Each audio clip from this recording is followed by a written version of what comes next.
Pinkertons Ghosts is a horror anthology podcast by Superversive Radio, with no affiliation with any detective agency, person real or imagined, or the dark forces of Outre-Terre. It is not intended for children.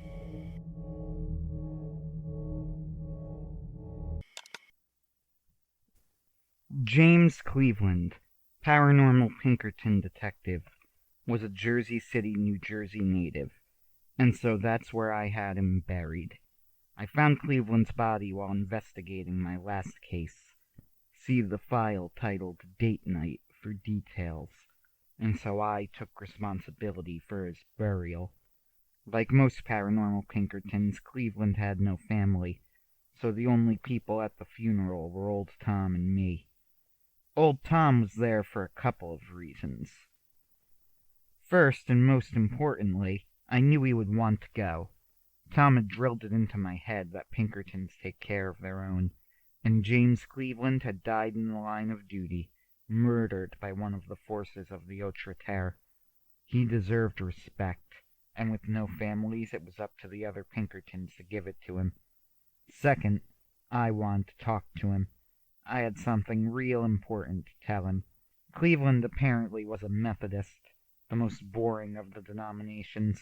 His pastor droned on in a eulogy I could barely bring myself to pay attention to. Don't misunderstand me, I tried. He just had the sort of voice that made you, want to start making Z's, you know? When it was over and Cleveland had been buried, I said a quick prayer while standing over his grave. As the rain started to fall around me, I almost welcomed it. It fit the mood. I didn't know Cleveland very well, but when I was learning the ropes from Old Tom, we would overlap on cases occasionally and end up collaborating. He was a very serious, very grim sort of guy, but he was a consummate professional, and never had any issue sharing information with us or helping out on a case. He understood that Pinkertons were in it together against a dangerous and hostile world of enemies. I was sad to see him go. If that magician bounty hunter had managed to kill him, he wasn't just talk. Old Tom and I stood at his gravestone just staring for what seemed like ages as the rain started falling on us, harder and harder. Finally, without looking at me, Tom spoke. "It's Morgana, isn't it? You're going after the witch." I didn't respond. I just kept staring at the gravestone. After a few moments, Tom continued. "You're making a mistake. You aren't ready. You said that if it was you, you'd confront her. You aren't me!" Tom's voice had risen in anger. He glared at me as he spoke. But I didn't back down this time. "I'm a Paranormal Pinkerton detective just like you, Tom. I can't back off of a case that other Pinkertons would tackle. Maybe you haven't noticed, but there isn't anybody else ready who can cover the slack anymore." "Don't you understand? If you fight the witch, you'll die." "I'm not going to fight her. Not if I don't have to. Just confront her. All I want her to do is remove this curse from me. That curse is the only reason you're alive right now. That curse nearly got an innocent person killed." My voice rose at that last part as I stared Tom down. We didn't move as the rain slammed into the ground like bullets, soaking us both to the bone. "You're going after her no matter what I say." "No matter what you say?" "I can't change your mind. It's made up." "Then come with me. You're a fool for doing this, but if you want to have any chance at all, you'll do exactly what I tell you." It's been 2 weeks since that cold February day. I had been hunting for Morgana throughout the New Jersey pine barrens when it came to my attention that I was being followed. I couldn't see the car. It was too far back and doing a good job of staying just out of sight. And unfortunately, due to the ring of dispel that I wore that naturally broke enchantments, there was no real way for me to set up wards throughout the forest I could use to alert me. But those weren't my only tricks. Sometimes it pays to make friends with the fairies. Old Tom had contacts, and if you talk to them carefully, very, very carefully, you can get useful information out of fairy folk. for a price. In this case, a fairy, more specifically a pixie, flitted alongside my car. I rolled down the window and he flew in. "What's the story, Gentian?"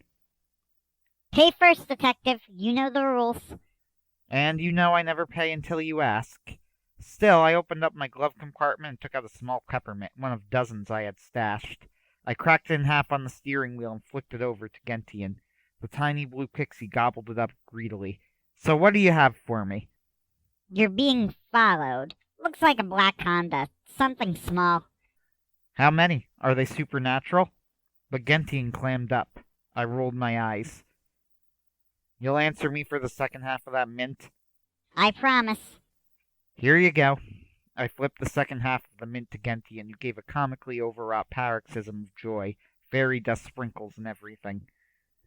Well, it's not easy to tell. They have blacked out windows, but it seems like vampires to me. "What makes you say that?" Well, it's nothing you'd be able to tell yourself, but for creatures like me, you can just tell. We pixies have a sense for this sort of thing. And they're definitely following me. Oh, yes. There is no question of that. And the driver is good, too. He doesn't want to be spotted. Still, I'd be surprised if they weren't trying to kill you, Detective. They may just want to see where you're going first. Be on your guard. I nodded. "That was very helpful, Gentian. Thanks." The fairy flitted around my head as I tried to focus on the road and resisted the urge to bat at him. You know, Detective, it's a shame you won't promise us anything but peppermints. We can get real work done, you and I. "Sorry, but I think my future firstborn may appreciate my reticence." Well, exactly my point.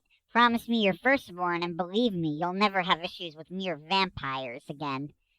But I was already done with the conversation and rolled down the window again. Gentian got the hint and was outside, following alongside the car. I flipped him one last mint. One more for the road. If you see anybody else coming, let me know." Gentian gave a grin, a cheerful salute, then flitted off into the trees of the Pine Barrens. I kept driving. No speeding up, no slowing down. The old Sean's mind would be racing right now, thinking through my possibilities and options. But now I was prepared. I drove into Harrisville, the town I had encountered Morgana in during our last meeting. See the case file labeled The Ghost Door for full details. Harrisville was my temporary center of operations while I searched for signs of Morgana. Unfortunately, she had cleared out by the time I made it back there, but I was still convinced the Pine Barrens were going to be my best bet for finding her, so I set up a makeshift base camp at the abandoned metalworking factory in the middle of town I had once seen being worked by ghosts. I stopped my car in front of the building, then got to work setting up. I figured I had maybe 2 minutes until the vampires arrived. Without leaving the car, I managed to squirm my way into the back seat. Due to some custom modifications I had made, I could get into the trunk without leaving the car. Carefully, I popped the trunk door open slightly, then assembled my gun, a makeshift sniper rifle with a scope I'd added myself. This, of course, was one of old Tom's tricks. From here was a waiting game. I laid down, staring out the cracked open trunk, rifle pointed carefully towards the dirt road that led towards my car. This time I was patient. Weeks of practice were going to pay off now. It took 2 minutes, but sure enough, the black Honda described by Gentian slowly drove into view. I waited patiently. 500 yards away. 400. 300. This was a tricky part of the operation. Vampires had heightened reflexes and could move much faster than a regular human. If I waited too long and the car got too close, I would lose any advantage gained by the distance. But if I shot when the car was far away, it would be harder to execute phase 2 of the plan. 250. That was the magic number. I took careful aim and fired. The sound of the bullet hitting the front tire on the Honda was much louder than I thought it would be, but my shot was perfect. With the front left tire now totally shredded, the car swerved out of control. It crashed into a tree with a sickening crunch, metal and broken glass flying into the air as black smoke rose into the forest sky. Smell of oil had coated the air, which was an excellent stroke of luck. Anything to dull the vampire's sharp senses. I was out of my car in a flash, swiping the bullets from the rifles as I ran. This time I went off into the trees. Grabbing another weapon, I prepared for the eventuality of facing vampires. Yes, of course I had prepared specifically for vampires. It's not a creature I'd be likely to forget after my time in Shipton. Besides, Paranormal Pinkerton's got to be ready for anything. I kept an eye on that Black Honda as I disappeared into the trees. Considering the rapid healing abilities and increased physical stamina of vampires, I had no doubt they would be fine. And sure enough, 4 days, vampires managed to stumble their way out of the vehicle, cursing loudly to themselves. They were dressed like gangbangers. Wait, gangbangers? Were they from Shipton? I shook my head, clearing the distraction. No time for that now, Russo. Head in the game. This is your chance. I hid myself in the trees about 100 yards away from the monsters. I had to act fast. This was a kill mission. No question about it. I was absolutely convinced these vampires were planning on killing me the second they got the chance to. I could not give them that chance. This wasn't like Shipton. Then I'd stumbled into something, and this time they were out for me. There was no giving a vampire a second chance or an opportunity to back down. It was kill or be killed. I probably only got a few seconds before their heightened senses kicked out where I was. Time to act. I drew my crossbow. I was dressed in camouflage, of course. Nothing too fancy, but something similar enough to the look of the trees in the Pine Barrens I'd be hard to spot via peripheral vision. Why a crossbow? Well, it's simple. As everyone knows, there is only one way to kill a vampire: impalement with a wooden stake. It disrupts the regeneration, at the least. Cutting heads off works too, but the classic is a classic for a reason. Tom almost treated this crossbow tenderly when he gave it to me, and it just so happened my custom-made crossbow bolts were made out of wood. I crouched, took careful aim, and fired at the vampire of the 4 standing closest to me. Bullseye! The bolt nailed him squarely in the chest. I never got the draw weight for my crossbow. Tom had said it was enough. I'd see later that the stake impacted his ribs so hard that they sprung from his chest like high-tension wire. The stake pinned him to the car and knocked over his buddy. The 3 other vampires screamed. I didn't blame them. One of them started sprinting down the road, away from me. Smart monster. I'll let him spread the word. I'm a different man now. Another wasn't so smart. He yelled out another curse and ran towards where I had fired the bolt from, but of course I wasn't there anymore. I had moved the instant the bolt was fired. Didn't even watch the result. He got halfway over to the spot I'd just been standing when he fell with almost comical swiftness into the pit trap I had prepared. Spikes on the bottom and everything. Didn't even scream. 2 down, 1 screaming his way out of town, 1 left. The last vampire, as I moved far from the car, and looked scared out of his mind. I realized why when I saw his foot, which was twisted at an unnatural angle. Apparently he'd gotten hurt in the crash and it hadn't healed yet. When his friend, I guess, died, he threw himself behind his car and stared at the grove of trees like they were going to grow legs and siege Isengard. He didn't so much as blink for 5 minutes. Perfect. I leapt down from my position in the tree above him, because of course that was where I had been maneuvering to. Landing on his back, he fell to the ground with a thump. I pressed the loaded crossbow bolt to the vampire's head. This one was crying blood. It was a sight to behold. Don't kill me! Don't kill me! I'll go! I swear! You'll never see me again! I rolled my eyes. Listen up, bloodsucker. I know how you vampires work. If I see you make any sort of swift move, I fire. You're alive because I want information, but I want to stay alive more, and I will not hesitate to unload this through your skull. Got it? Don't move your head. Just say, got it. I got it! I got it! Who sent you? I can't tell you, man. I can't tell you. I pressed the bolt into the vampire's head, drawing blood. And why not? I just can't, man. He told me not to tell anyone. Please, I'd swear, I'd tell you if I could. Told me not to tell anyone? What? I put the pieces together in my head. So someone, or something, had given this vampire an order. He was scared out of his mind, but he still wasn't telling me the order. Why? Mind control. Blood money. Monster, What's your name? Julius. I'm Julius, man. Is the man who ordered you to kill me named Blood Money? I pushed the crossbow in a little more. The vampire didn't respond. The way he reacted, I think that he couldn't. That told me enough. I tried to be logical about this. Old Tom had said he was completely sure Blood Money was dead, but he also said that if he was given new information, he'd reevaluate. This had to amount to new information, but why was Blood Money after me? I was still waiting on updates from my shifting contacts. There had been no progress of any of my cases in that area for months, and I didn't want to charge into that place again blind. Did he hold a grudge against me because of my last case in Shipton? Because I was Old Tom's protege and he hated Old Tom?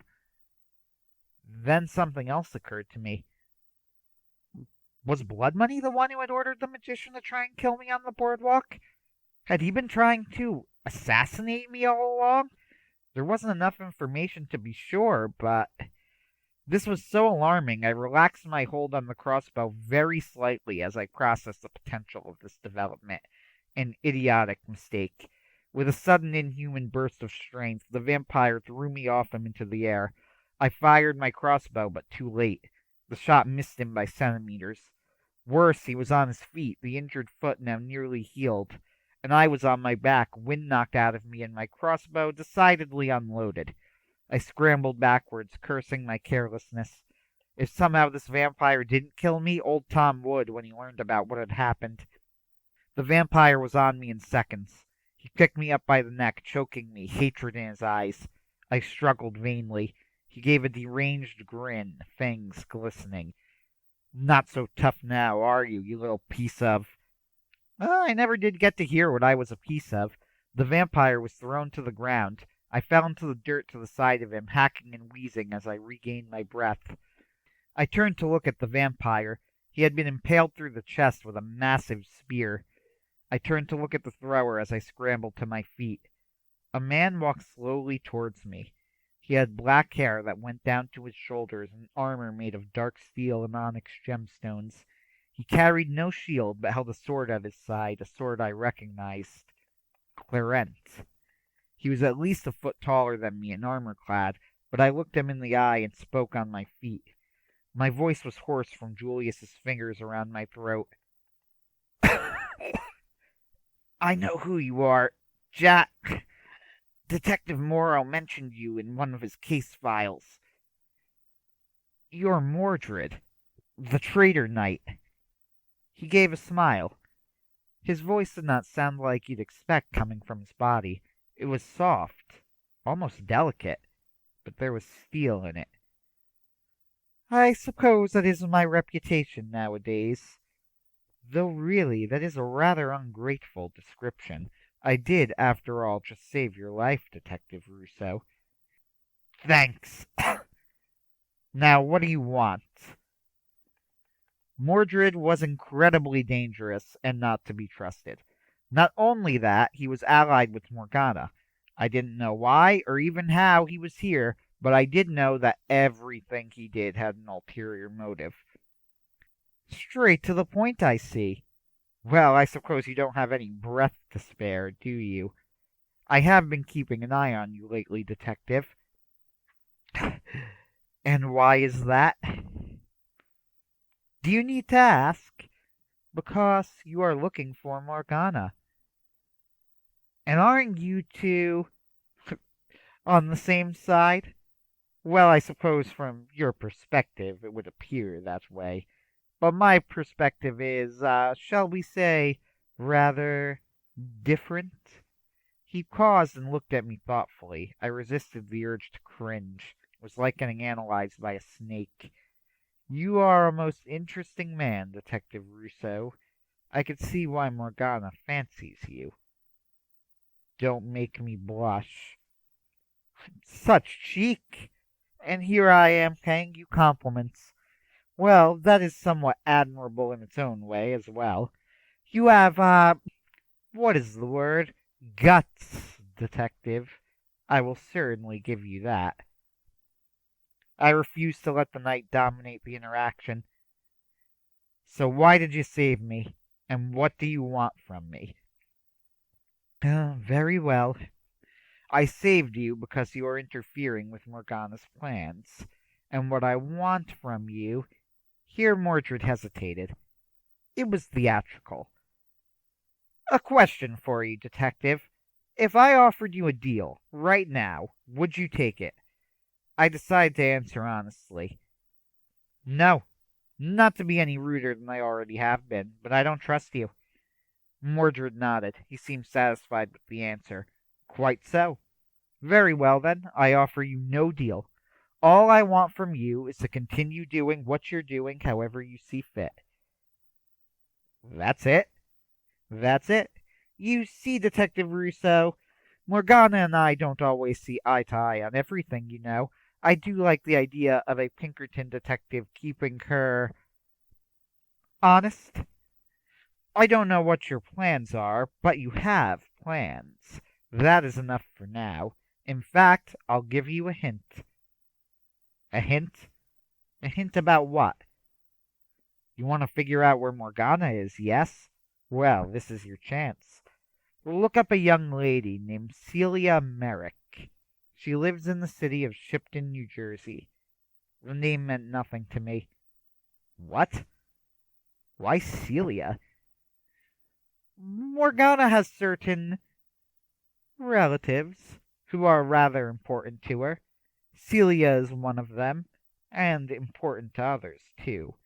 Morgana is not the only person who has Miss Merrick in her sights. Oh, no, not at all. Vampires, too. You might say she's the key to all of this. And with that, Mordred gave me a knightly bow. I didn't respond. That's all I'll tell you, Detective, though I think that should be quite enough for you to go on. And with that, I'll be going. That's it? You're not going to ask me for anything, not going to threaten me, make me an offer. We both know you would turn it down, Detective Russo. All I want is to see what you'll do next. I trust it will be very entertaining. Well, for me. And with that, Mordred vanished. I have no idea how he did it. I was wearing the Ring of Dispel, after all. But I noticed that Morgana could work around it somewhat, too. Sometimes, if someone knew how the ring worked, like, say, someone from Arthurian legend, still around in the modern world, they could bamboozle it. Or maybe it wasn't magic at all, but elaborate stagecraft, like what we call magicians in the normal world. Who knows? All I could tell you is he was there, and then he was gone. I'm making this recording from a cheap motel room in Shipton, New Jersey. I think it's about time Morgana and I finally meet again. Enough with this cat and mouse nonsense. I have a feeling a lot of things are all about to converge at once, but no time like the present, right? Sean Russo, signing off. For now. Pinkerton's Ghosts is a podcast distributed by Superversive Radio, licensed under an attribution non-commercial share-alike international license. This episode was written and performed by Anthony Marchetta. Ben Wheeler edits, directs, produces, and herds cats. Ken Dickinson is our sound editor, audio editor. Visit us on Facebook, read articles on superversivesf.com, and wherever podcasts are distributed, you'll find us. Contact us through Twitter at Pinkerton's Ghosts, or email us at pinkertonsghosts@gmail.com. Thank you for listening.